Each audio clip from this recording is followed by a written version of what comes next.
Well, good morning, everyone. Welcome to the Couples Academy Show. My name is Hassani Pettiford. It has been quite some time. It's 2024, and man, what a crazy year it has been. So a lot of things have been going on. We've been busy behind the scenes, but we're committed to being with you every single day, and we're back.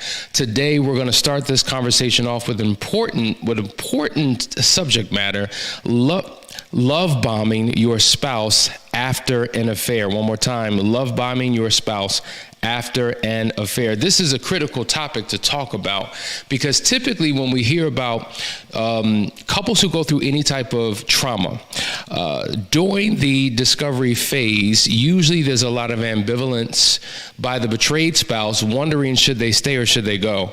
And they're not sure what they want to do. They don't like their relational situation. They don't like their spouse. And so oftentimes a spouse, the one who's the former offender, can engage in behaviors and practices that can either pull a spouse towards them to win their heart back, or can push them further away, which causes them to not want to remain committed to the relationship. So we call these pull factors and push factors. And so love bombing after an affair is what we're talking about today. And for those of you who are familiar with this term, maybe you are not, typically this is something that is done at the beginning of a relationship when someone is in pursuit of another person. And so we're going to deal with it quickly from the context of how does somebody love bomb a person into a relationship, and then we're going to talk about what love bombing looks like after the commitment and when you've almost lost it and now trying to get it back. So, quick definition: love bombing is a manipulative tactic oftentimes that involves showering someone with excessive attention and affection to gain control or influence over them. And so some people consciously use this as a manipulative tactic to get what they want from a person and then to control them. Some people unconsciously do it, though the impact of love bombing can still be the same. So for those of you who have ever in your life grown up watching a TV show called Family Matters, you know Steve Urkel loved himself some Laura. And Steve Urkel was always guilty of love bombing, right? Thinking that the more I do for you, the more I'll win your heart. We know that that wasn't the case when it came to him, yet and still that was the tactic that he used. And so here are some examples of what love bombing looks like when you're in pursuit of someone. You're giving gifts all the time. You're in a rush to lock the person down. Like you want a commitment, like you want to skip over the dating season. What do we need to talk about? I like you, you like me. Let's make this thing work. Let's have a title. Let's have a label. I just want to be committed to you. And it's just like, slow down, Joker. Like, why the hard push in the press? But that's what love bombing oftentimes looks like, right? It's always being available on demand, right? Like, I got you. I'm here. Whatever you need. You can call me. You can text me. I'll show up in the middle of the night. Morse code me. I'm there for you. So there is this thing where they're overly available at a moment's notice. And at first you're like, oh my God, this man just loves me so much. But over the course of time, it starts getting a little bit weird and uncomfortable, okay? Being unable to accept no for an answer. So if someone is not interested, you keep pushing and keep pushing and keep pushing. And so your thought is, the more I apply this pressure, the more consistent that I am, eventually I will win over this person's heart, right? Prematurely saying, I love you. It's just like, wow, where did that come from? We just met. It's only been a couple of days, a couple of weeks, and you love me? That's an example of love bombing. Calling someone your soulmate, like we're just in the dating season. I'm discovering who you really are. It seems like there's this overwhelming commitment that you want to engage in prematurely. And so that's an example of love bombing. Giving exaggerated compliments. Like, it's one thing to compliment, and everyone loves a compliment. But when it's exaggerated, like, you're the most beautiful woman in the world. I've never seen someone as great. Like, it almost to the point where it seems inauthentic, right? It seems, it just doesn't seem genuine enough. It seems like there's an angle here. You're like showering them with it to the point where it becomes a little bit creepy and weird, right? Overloading someone with communication, like, can we take a break? Can I go to work? Can I eat a sandwich? Can I hang out with my friends? Like, do we always have to be talking? Do we always have to be connected? Like, every inch of my day, every moment of my day does not have to be consumed with you, but there is this desire and push in order to get this person. And then making them feel overwhelmed and uneasy and off balance because your energy and your presence is too there. And so love bombing oftentimes is a manipulative tactic for some, while others do it unconsciously. But love bombing typically starts rapidly, right? And the behaviors may shift from idolization to devaluation. See, this is the shift. So in the very beginning, this person could do no wrong. In the very beginning, this person was the best thing since sliced bread. They were your everything. They were your world. They were your this. And so you caught them. It's almost like you threw out a line and you hooked them and pulled them in, and they thought that they were going to get something that was amazing. And lo and behold, there was a significant shift. So you went from romanticizing them and idolizing them to now devaluing them. And it's a form of control and manipulation for those who use it like that. And this is what keeps so many people caught off guard and wondering, like, what in the world is happening? Who am I with? What did I get myself into? Now, that's how it looks before a commitment, when you're trying to pursue someone. Now, let's shift gears, because this channel is all about a fair recovery. So when a spouse has betrayed you, and you're in a season of, or valley, let's just say, of indecision, and you're not quite sure what you want to do, there are many books, there are many programs, there are many videos and teachings that will tell you how to win your spouse's heart back. And a lot of these resources are actually very good, and the techniques are actually great. And it comes from a good place. But sometimes in a former offender's desperation, they will take on the same type of behaviors that we just outlined. And so love bombing after an affair is similar but slightly different. So let's talk through these. Number one, staying in constant contact through text, calls, and social media. Now, sometimes there's a knee-jerk reaction from the betrayed spouse to say, I need space, I need time, I need to clear my head, I need to go away, I just need to figure out what I want to do. So sometimes I'm going away for a few days, right? And in that process, like, you're terror texting all day long. You're constantly calling, constantly reaching out. Where are you at? What are you doing? And so they have no space and time to be alone by themselves, because you are, in essence, engaging in, you're pushing them away by engaging in this full court press that you have on the person. What about if there's a season of separation? Like, even though we're physically separate, I feel like I see more of you. I hear more of you. You're all, like, no matter where I turn my head, you come popping up again. Like, I need space to figure things out. Or maybe they're not separated. Maybe they're still in the same home and trying to work through it. So all day long, you're texting and you're emailing and you're phone calling, and I can't even concentrate on work. I can't spend time with the kids. I'm trying to be in prayer. Like, there's this obsessiveness to be in my world, to be in my presence, for fear that I may leave you. And in your attempt to win your spouse's heart back, you're actually pushing them further and further and further away. We're going to go to one more before the break. Staying in constant, I just read that. Let's go to the next one.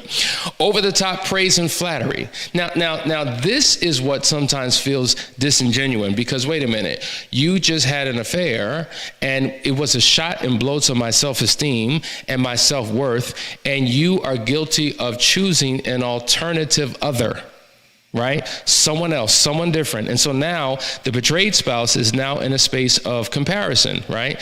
Low self-esteem, low self-worth, insecurities, questioning everything. And what you do is you overwhelm them with praise and compliments. And so it's like, okay, well, while you were in the affair, I couldn't do any right. I couldn't do anything right. You were constantly complaining. You were constantly criticizing. And like a switch, all of a sudden now I'm the greatest thing since sliced bread. And so it's love bombing, and you're doing it for the purpose of winning them back, but it can actually work against you when you do it. So there's nothing wrong with complimenting.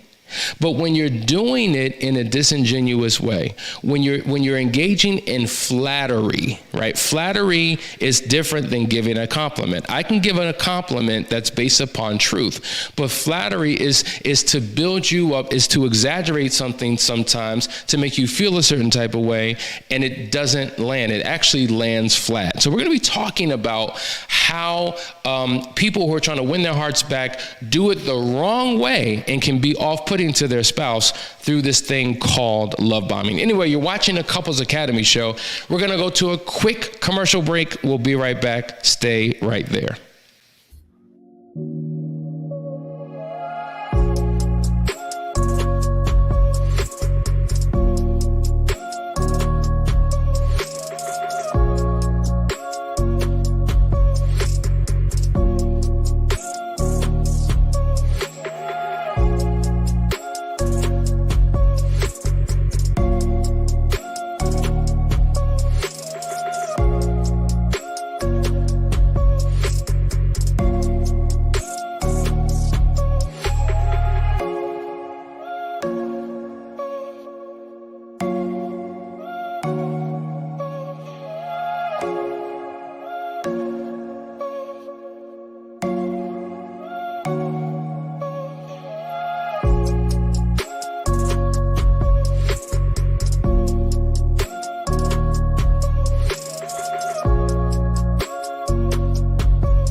All right, guys, we're back. You're watching the Couples Academy show. Listen, I see you all in the thread. Good to see you. Thanks for your comments. I appreciate that. Yeah, where y'all been? We've been working behind the scenes, getting things done, but we are back. This is my love. This is my passion. Of all the things that I do on a daily basis, and it is a lot, I love connecting with each and every one of you. So to all of those in the Couples Academy community online, we appreciate you. We love you for your commitment, and we look forward to getting back into the swing of things. Now, to all of the Inner Circle members, those of you who are part of the Moving Forward program, you know who you are.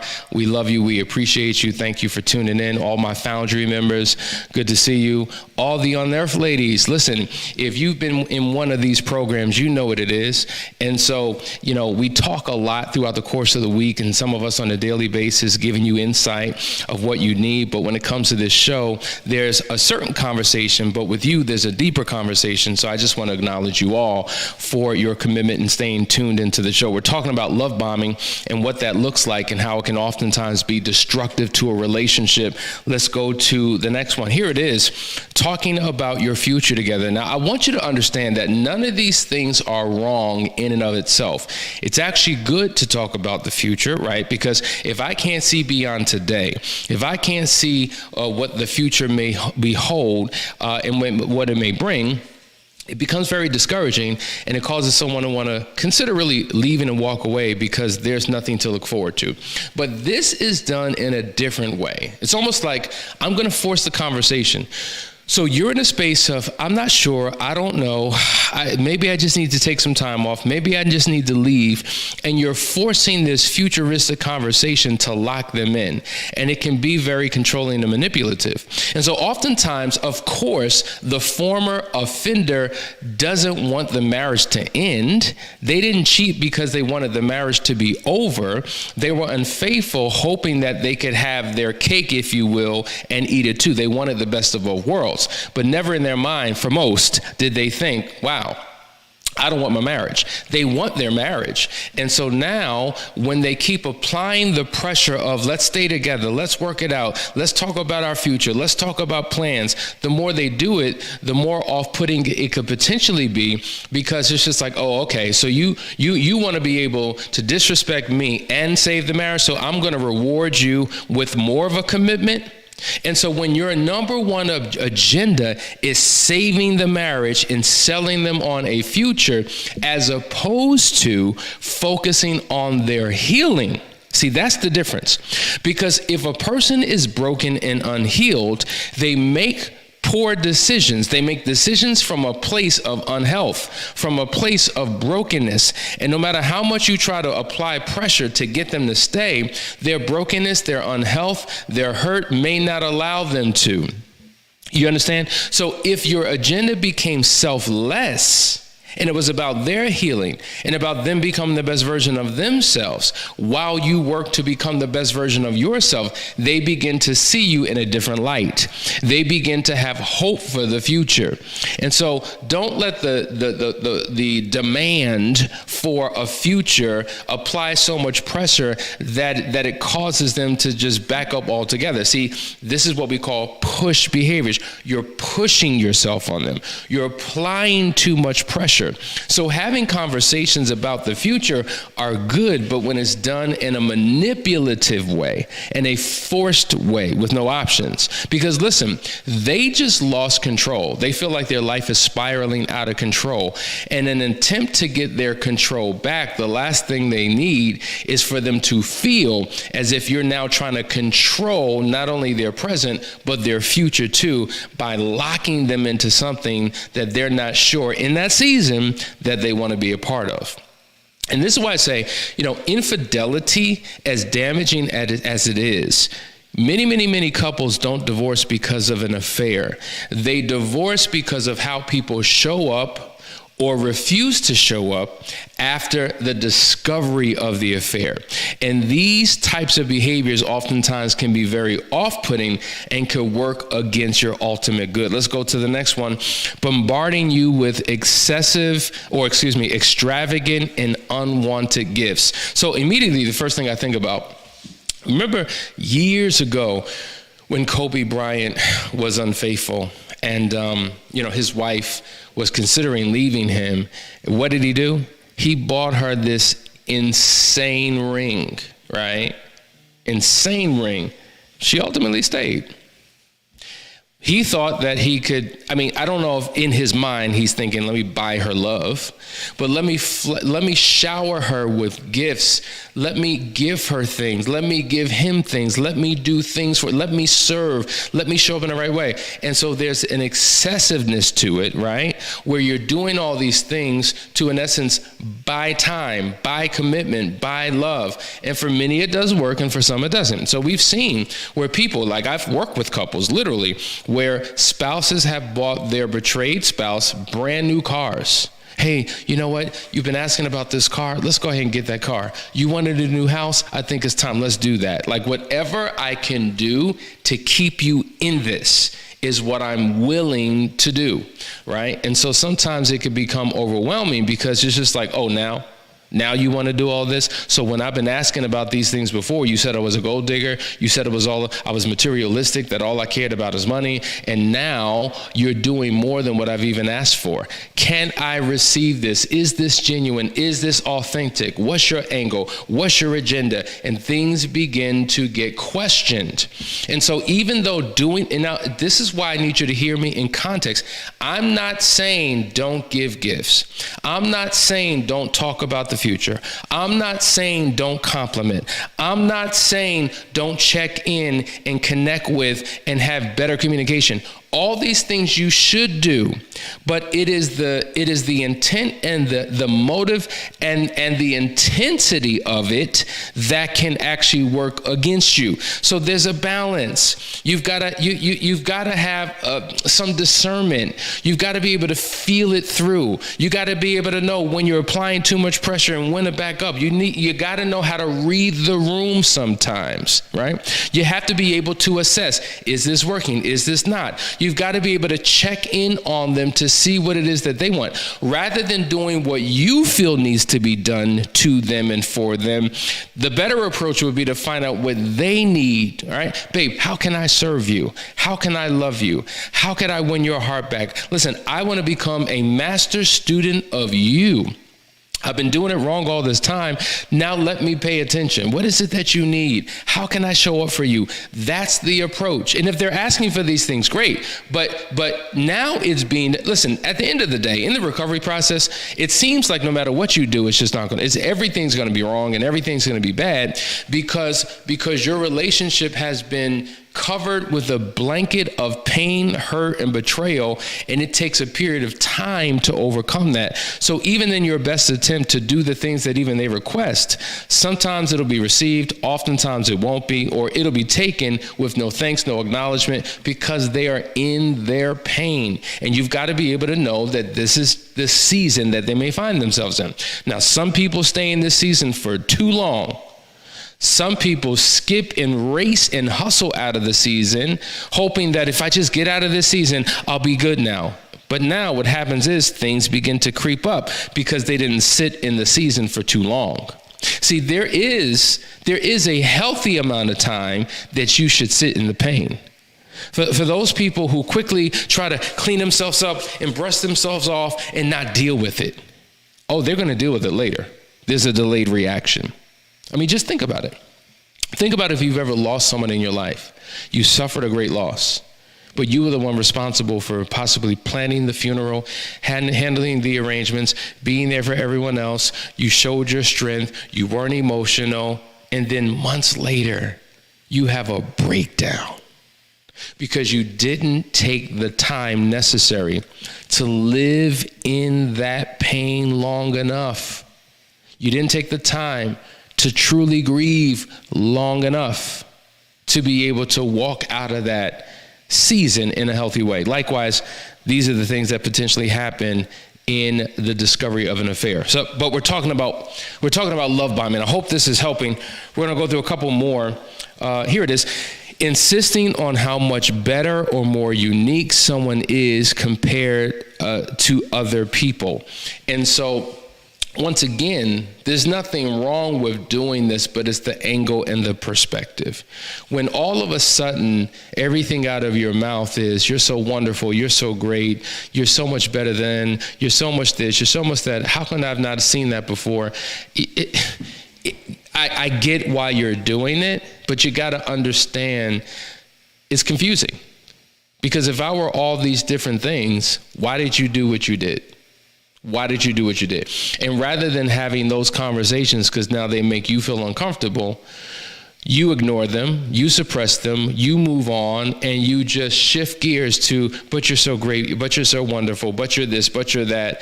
And it's hard for a spouse to receive it. And so your attempt to win their heart back is now working against you because they don't feel that they can trust you. All right, here we go. Over communicating your feelings.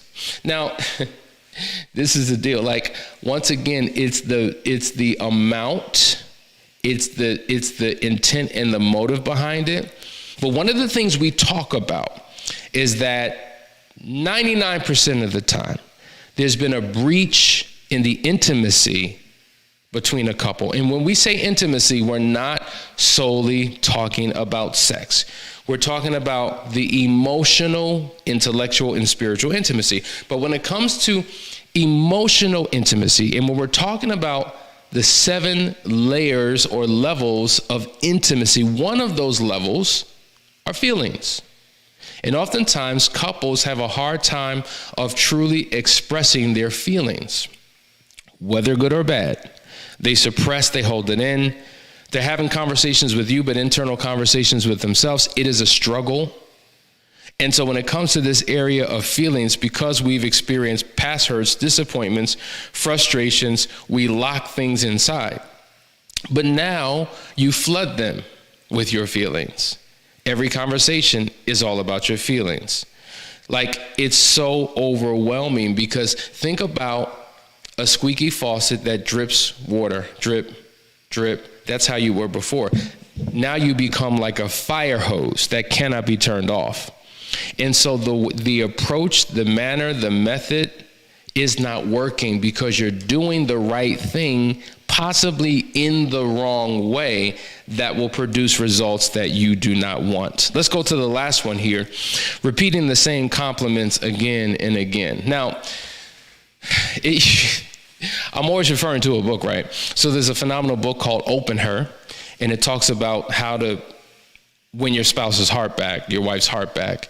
And it talks about the artist, and how the artist has the ability of complimenting a woman in such a way that it resonates. If you're complimenting her beauty every single day, okay.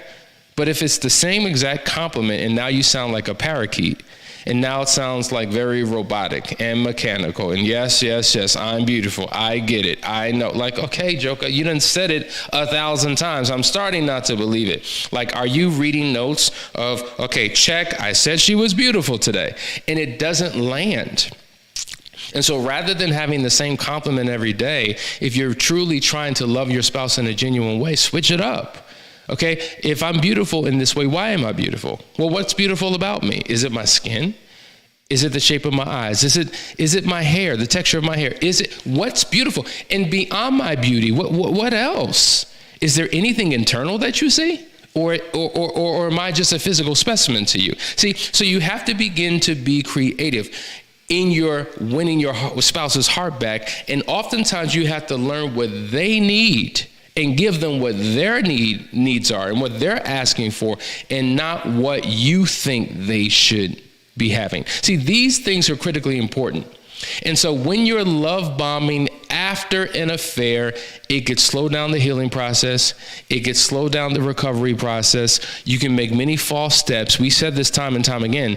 Listen, there's nothing wrong with having good intentions, but the road to hell has been paved with good intentions. So you've got to be tactical. You've got to be strategic, not in a manipulative way, but in a way that actually works and helps her heal and helps you restore the relationship. And that's why we are here at Couples Academy, to give you the guidance. Now, some of you are in a place where your spouse is not interested in counseling. They're too hurt. They're not sure what they want to do. They're non-committal at this time.